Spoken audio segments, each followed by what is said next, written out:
আমার বাকির দোকান বন্ধ, ঘরে ফুরিয়ে গেছে চাল। এখন চিন্তা করছি চলবে কিভাবে সামনের দিনকাল। আমার মায়ের ওষুধ হয়নি কেনা, পকেটে যে আজ খালি। আবার ঋণ পরিশোধ করার চাপে মহাজন দেয় গালি। এইভাবে আর না খেয়ে রোজ কতদিন চলা যায়। এই জগতে মধ্যবিত্ত কত যে অসহায়। এখন সারাদিন ঘুরে ক্লান্ত শরীরে হতাশায় ফিরি ঘরে। বাজারের ব্যাগ আজকেও খালি, বোঝাবো কেমন করে। ছেলে মেয়ে বলে কান্নার ছলে খায়নি দুপুরে কিছু। সব জেনে শুনে ভাঙা এমন টাকাদে করে মাথা নিচু। ও বিধাতা প্রভু দয়াময় করুণার আধার তুমি। তোমার কাছে ফরিয়াদ করি নিরুপায় আজ আমি। দূর করে দাও এ বিপদ আপদ দুর্যোগ মহামারী। প্রাণ খুলে যেন সবাই আবার হাসতে গাইতে পারি। 1 2 করে 3 মাস ধরে বাসা ভাড়াটাও বাকি। আজ নয় কাল পরশু বলে আর কত দেব ফাঁকি। রাত পোহালে বাড়িওয়ালা এসে ধমকের স্বরে বলে, ভাড়া দিলে তবে থাকতে পারবে, না দিলে যাও চলে। এই শহরের মানুষের মন ইট পাথরে গড়া। মধ্যবিত্তরাই শুধু আজ হয় অধিকার হারা। এখন সারাদিন ঘুরে ক্লান্ত শরীরে হতাশায় ফিরি ঘরে। বাজারের ব্যাগ আজকেও খালি, বোঝাবো কেমন করে। ছেলে মেয়ে বলে কান্নার ছলে খায়নি দুপুরে কিছু। সব জেনে শুনে ভাঙা এমন টাকাদে করে মাথা নিচু।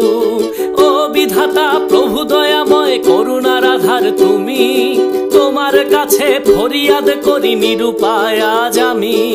দূর করে দাও এ বিপদ আপদ দুর্যোগ মহামারী।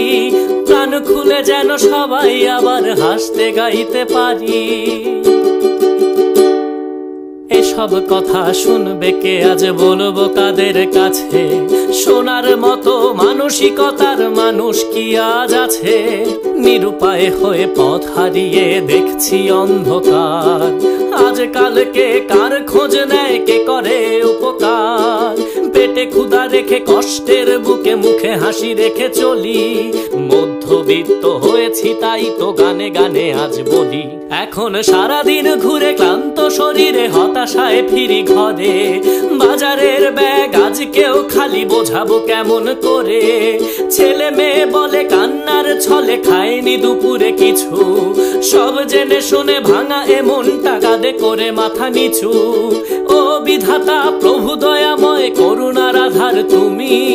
তোমার কাছে ফরিয়াদ করি নিরুপায় আজ আমি। দূর করে দাও এ বিপদ আপদ দুর্যোগ মহামারী। প্রাণ খুলে যেন সবাই আবার হাসতে গাইতে পারি। আসসালামু আলাইকুম। আশা করি সবাই ভালো আছেন, সুস্থ আছেন। আসলে ভালো থাকার কথা না, এখনের সময়টা ভালো যাচ্ছে না, আমরা সবাই কষ্টে আছি। কিন্তু আমাদের মাঝে অনেকেই একদম খাবারের কষ্টে আছে, মানে একবেলা খেলে 2 বেলা খেতেই পারছে না। তো আমার লাস্ট 2টা ইচ্ছা পূরণের ভিডিও দেখে অনেকেই বলেছিলেন যে আমরা সাহায্য করতে চাই মানুষকে।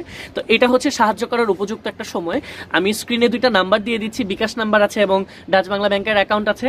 যারা প্রবাসী ভাই আছেন এবং যারা দেশে আছি, আমরা আসেন না প্লিজ সবাই এগিয়ে আসি, এই মানুষগুলোর পাশে দাঁড়াই। আর অনেক সময় এটা হয়, আমার মাঝেও ছিল যে আমরা সাহায্য করতে গেলে ভাবি যে 50 টাকা দিতে পারবো আমি বা 100 টাকা দিতে পারবো, এটাতে কি হবে।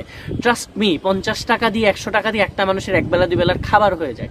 সো যতটুকু সামর্থ্য হয় এগিয়ে আসি প্লিজ। এই নাম্বারে আপনারা পাঠান সাহায্য। আর স্ক্রিনে দেখানো নাম্বারে হচ্ছে আমি আগামী 10 দিন অ্যাভেলেবেল থাকবো। যারা টাকা পাঠাবেন আমাকে দয়া করে একটা কল দিবেন, কল দিয়ে জানাবেন যে আপনি কোথা থেকে পাঠিয়েছেন, কত টাকা পাঠিয়েছেন। আর আমাদের এই টাকাটা দিয়ে আমরা যে মানুষজনকে সাহায্য করব সেটার অ্যাক্টিভিটি সম্পূর্ণ আমার অফিসিয়াল ভেরিফাইড যে পেজটা আছে তাশরিফ খান, এই পেজ থেকে হচ্ছে আমরা পোস্ট করতে থাকবো। সো সবাই সাহায্য করেন, আমি রিকোয়েস্ট করব। তাশরিফ খান, বিদায় নিচ্ছি। ভালো থাকবেন, সুস্থ থাকবেন। আসসালামু আলাইকুম।